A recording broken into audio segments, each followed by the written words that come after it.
یہ بھی میں آپ سے عرض کر دوں کہ اگر آپ کو بھی انٹرنیٹ کی پرابلم ہے، اس طرح سے نہیں چل رہا، تو پورے ملک میں ہے، اور اس کے پیچھے بہت سی کہانیاں چل رہی ہیں کہ وہی جناب کوئی فائر وال کا کہتا ہے، کچھ کہتا ہے، جو وزیر صاحب ہیں وہ کہتی ہیں کہ جی مسائل اس لیے ہیں کہ استعمال بہت زیادہ ہو گیا ہے، ہمیں اب اس کو اسپیکٹرم کو بڑھانا ہوگا، فلاں کرنا ہوگا، لیکن کیسز چل رہے ہیں، یہ ہے وہ ہے، بہانے جتنے سن لیں، دنیا کہاں سے کہاں جا رہی ہے، اے آئی ٹیکنالوجی کی طرف جا رہی ہے، وہ اب 5G سے آگے کی باتیں ہو رہی ہیں، اور ہم کہاں کھڑے ہیں آپ دیکھ لیجئے.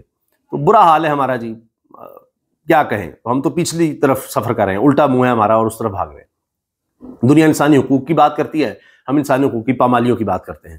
تو جس طرح ہمارے وزیر دفاع کہہ رہے ہیں نا، ہارڈ سٹیٹ ہم نے اب بنا کر چھوڑنا ہے، تو بس وہی ہے، کریک ڈاؤن کرو، یہ سب کرو، اس طرف جایا جا رہا ہے. اچھا، اب صرف یہی نہیں ہے کہ جی یہ فون نہیں سنا یا یہ سب باتیں، یہاں تک وہ کہہ رہے ہیں کنیکٹ ہو رہے ہیں لوگوں سے. سہیل آفریدی نے کہا ہے جمعے کو میں چارسدہ کے عوام کے پاس جا رہا ہوں، وہاں اپنا مقدمہ عوام کے سامنے رکھوں گا. 25 اکتوبر کو خیبر کے عوام کے پاس جا رہا ہوں، جرگے میں اپنا مقدمہ ان کے پاس رکھوں گا. اتوار کے دن کرک جا رہا ہوں. تو ایک موبلائزیشن، عوامی موبلائزیشن کی طرف وہ جا رہے ہیں.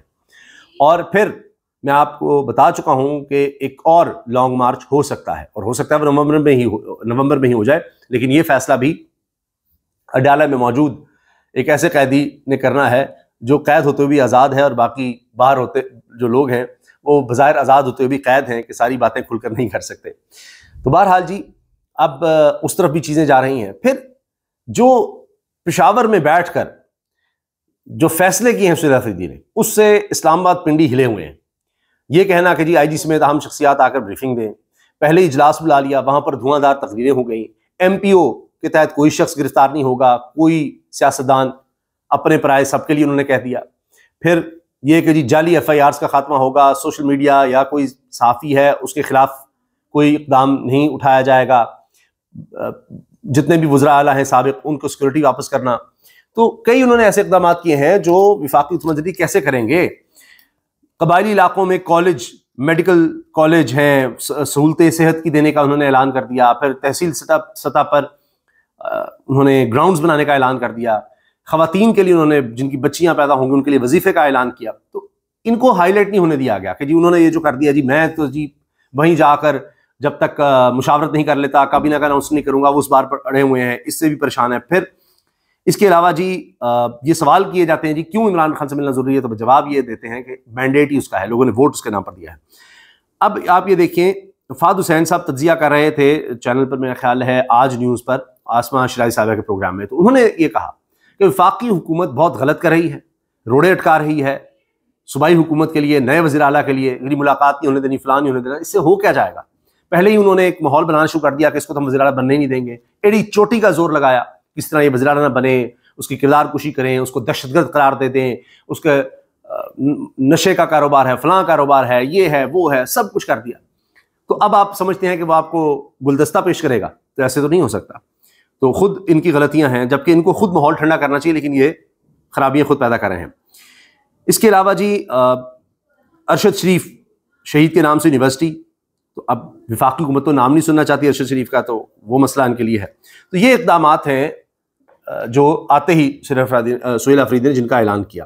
اس کے علاوہ آج یہ خبر بھی آئی ہے، ہائی لائٹ ہو رہی ہے، محسن بیگ صاحب نے اعزاز سے انٹرویو دیتے ہوئے کہا ہے، جو عمران خان کے شدید ترین مخالف، اور وہ خود کہتے ہیں میرے پاس ویڈیوز اور فلاں اس طرح کی باتیں کرتے ہیں، انہوں نے کہا ہے کہ تیفی بٹ کے قتل میں عثمان انور IG پنجاب مریم نواز صاحبہ کے بہت پسندیدہ ہیں، ڈائریکٹلی ملوث ہیں، اور انہوں نے یہ سب تیفی کے مخالفین کے کہنے پر کیا ہے. اور یہ کیسے ممکن ہے کہ اس میں عثمان انور نے پیسے نہ لیے ہوں؟ جتنی خدمت تیفی بٹ نے نون لیگ کی کوئی کر کے تو دکھائے. یہ تو نون کے اشاروں پر چلتا تھا. یہ لے جی یہ بات انہوں نے کہا. CCD نے انکاؤنٹر کیا، بالکل CCD نے کیا، اور یہ چٹا صاحب اس میں انوالو ہے، IG انوالو ہے، کچھ اور لوگ انوالو ہیں. ادروائز فائنینشلی کہنے کہ جی جو میڈیا میں رپورٹ ہو رہا ہے وہ تو CCD نے انکاؤنٹر کیا، بالکل CCD نے کیا، اور یہ چٹا صاحب اس میں انوالو ہے، IG انوالو ہے، کچھ اور لوگ انوالو ہیں. ادروائز فائنینشلی ڈاکٹر عثمان اور چٹا جو ہے ان کی کوئی ایسی کرپشن کی بات نہیں ہے. لیکن یہ جو پنجاب میں کیس شروع ہوئی ہے، میں نے آپ کو پہلے ہی کہا کہ میں نے بھی آ کے سنائی ہے، اور میرے پاس تو کوئی ہارڈ ایویڈنس نہیں ہے. جو مبینہ طور پر گفتگو چل رہی ہے میڈیا پہ اور باہر، وہ یہی ہے. ادروائز آپ نے پھر جوید بٹ کے شوٹرز اور ان کے لوگوں کو بھی آپ وہی کرتے نا، CCD میں ایکول رکھتے. اچھا تیفی بٹ صاحب کو ڈاکو تھا، چور تھا، اسمگلر تھا، ہیروئن فروش، کیا تھا؟ آپ نے کس بیس پہ اس کو مارا؟ دوسروں کو کہنے پہ. تو دوسرے کے کہنے میں آپ اتنے تھے کہ آپ کا کوئی فائنینشیل انٹرسٹ نہیں تھا.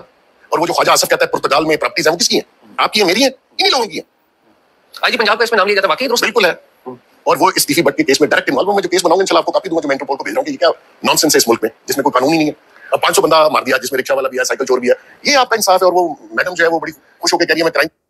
اچھا, اب مریم بھی تنقید کر رہے ہیں اور یہ بھی کہہ رہے ہیں کہ جی یہ تو آئی جی اس میں ملوث ہے اور سارا تیفی بٹ کے قتل پر بڑے غصے میں ہیں. اور یہ بھی کہہ چکے ہیں کہ جی آنے والے دنوں میں آپ دیکھیں اب اسٹیبلشمنٹ مریم سرکار کے ساتھ یا پنجاب حکومت کے ساتھ نہیں ہے. پنجاب حکومت کے حوالے سے بھی سن لیجئے کہ عظمہ بخاری صاحبہ نے پریس کانفرنس کی ہے. اب یہ پہلی تفصیلی پریس کانفرنس ہے لبیک کے حوالے سے, جس میں انہوں نے کہا ہے کہ جی علامہ خادم حسین رضوی صاحب کی قبر منتقلی کی خبریں غلط ہیں, ہم ایسا کچھ نہیں کرنے جا رہے, ہاں چندہ نہیں لینے دیں گے ان کی قبر پر اور کوئی منتقل نہیں کر رہے, یہ انہوں نے کہہ دیا ہے. یہ کیونکہ اس سے پہلے یہ خبریں چل رہی تھیں کہ یہ ایڈوائس گئی ہے, یہ سوچا جا رہا ہے, کہا جا رہا ہے, اس پر غور ہو رہا ہے. تو کہہ رہی نہیں ہم نہیں کر رہے. تو اس کا انکار کیا کیونکہ تجویز ہی نہیں آئی, غور ہی نہیں ہو رہا. اس پر ہم نے ویڈیو میں بات کی ہوئی تفصیل سے, پچھلی ویڈیوز میں آپ دیکھ سکتے ہیں. کہتی ہیں جی 3800 فائنانسرز تھے ان کے, نیشنل انٹرنیشنل, اس میں بڑے پڑھے لکھے لوگ تھے, مہذب لوگ تھے جو فائنانس کر رہے تھے, ان کے اکاؤنٹ منجمد کر دیے ہیں, ان پر دہشت گردی کے مقدمے ہوں گے. اب محترمہ سے کوئی پوچھے کہ ابھی تک کالعدم کا پروسیس شروع ہوا ہے, ابھی تو کالعدم ہوئے بھی نہیں, اور جب یہ لوگ فنڈز کر رہے تھے تب کیا آپ نے کوئی سٹیٹمنٹ جاری کی ہوئی تھی, حکومتی سطح پر کوئی منع تھا, بین تھی یہ جماعت, تو کیسے ان کے خلاف آپ دہشت گردی کے مقدمے کر سکتے ہیں؟ ایک سیاسی پارٹی ہے, رجسٹر ہو چکی, الیکشنز میں حصہ لیا, اس کے ممبر پہنچے پارلیمنٹ کے اندر, تو آپ کہہ رہے ہیں کہ جی ان کو فنڈ کرنے والے, کس طرح آپ ان پہ پیچھے کیس بنا دیں گے؟ اب تو آپ نے پروسیس شروع کیا ہے اور پیچھے سے کیسے کر سکتے ہیں؟ لیکن یہاں کون سا کوئی قانون یا آئین ہے؟ آئینی عدالت ہے نا. اب آج ایک اور بڑی ڈیولپمنٹ, جسٹس منصور علی شاہ اور جسٹس منیب اختر نے چیف جسٹس یحییٰ خان افریدی اور جسٹس افراز ڈوگر کی سپریم جوڈیشل کونسل میں موجودگی پر اعتراض اٹھا دیا ہے کہ ان لوگوں کو تو یہ سپریم جوڈیشل کونسل میں ہونا ہی نہیں چاہیے. پھر نون لیگ کی جانب سے آزاد کشمیر میں پیپلز پارٹی کو حکومت دینے کی طرف معاملہ جا رہا ہے, کیونکہ مسلم لیگ نون اب اپوزیشن میں بیٹھے گی اور آزاد کشمیر میں مسلم لیگ نون نے کہہ دیا ہے ہم حکومت سے علیحدہ ہو رہے ہیں. تو اب یہ باریاں لگی ہوئی ہیں. پھر دوسرا یہ کہ آگے الیکشنز آنے والے ہیں کشمیر میں, تو اس وقت ہم کہیں گے ہم تو حکومت میں تھے ہی نہیں, نون لیگ کہے گی ہم تو حکومت میں تھے ہی نہیں, کیونکہ کشمیر عوامی ایکشن کمیٹی کا اتنا پریشر ہے. دوسرا لبیک کے حوالے سے یہ خبر بھی آ رہی ہے, ایک تو محسن نقوی نے شجیل میمن اور ناصر شاہ کے ہمراہ مفتی منیب الرحمان سے ملاقات کی ہے اور کہا ہے مدارس اور مساجد میں ہم دخل نہیں دیں گے. اسی طرح اسلام آباد میں ایک میٹنگ ہوئی ہے, کہا ہے نہیں مساجد اور مدارس کھولے جائیں گے, اس پہ پریشان نہ ہو, کیونکہ اس پہ بہت زیادہ بیک لیش آ رہا ہے, بہت زیادہ لوگ اس پر پریشان ہیں کہ یہ حکومت کیا کرنے جا رہی ہے. جس طرح سے کریک ڈاؤن ہوا ہے, کس کس کے اوپر ہوگا, یا کل کو ہماری بھی باری آئے گی, یہ ابھی آغاز ہے, پتہ نہیں آگے کیا کیا ہوگا. تو اسلام آباد میں بھی اسی طرح کی ایک میٹنگ ہوئی ہے اور اس میں بھی علماء کرام تھے اور ان کو یہ یقین دہانیاں کروائی گئی. تو پس پردہ بہت کچھ چل رہا ہے. عظمہ بخاری صاحب اپنے طور پر کریک ڈاؤن کا لگی ہوئی ہیں, سارا کچھ کر رہی ہیں, بتا بھی رہی ہیں, اور اب تو انہوں نے یہ تک کہہ دیا ہے کہ سعد اور انس رضوی ہلاک نہیں ہوئے, یہ ایسی باتیں کی جا رہی ہیں.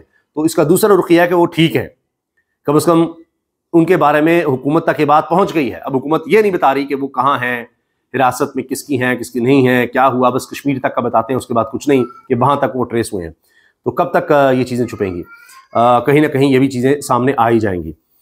اچھا, اس کے ساتھ جی سندھ حکومت نے بڑا کمال کر دیا ہے. انہوں نے محکمہ داخلہ حکومت سندھ نے کہا ہے کہ جتنے ڈاکو ہیں کچے کے, ان کے لیے رضاکارانہ اسکیم ہے, سرکاری پیسوں سے شو کیا جا رہا ہے, ان کو قرضے بھی دیے جائیں گے, ان کو آباد بھی کیا جائے گا, سب بھی کیا جائے گا, تو وہ ذرا ہتھیار ڈال دیں. اس پر رضوان رضی سینئر صحافی لکھتے ہیں کہ سندھ حکومت نے کچے کے ڈاکوؤں کو ہتھیار ڈالنے کے نام پر پناہ دینے کا اعلان کر دیا ہے. قوم سب دیکھ رہی ہے, کیونکہ جیسے ہی پنجاب حکومت نے کچے کے علاقے میں ڈاکوؤں کے خلاف ڈرون استعمال کرنا شروع کیے تو سندھ حکومت آ گئی کہ اچھا ان کو چھڑوا لیتے ہیں, بچا لیتے ہیں. یہ اب ان کی طرف سے, رضوان رضی صاحب کی طرف سے یہ بات کہی جا رہی ہے. تو یہ جناب کچھ لیٹسٹ اپڈیٹس ہیں.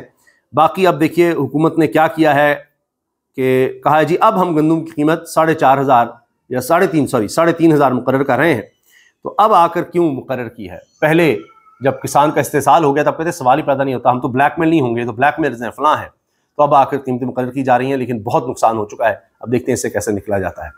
اجازت دیجیے, اللہ حافظ.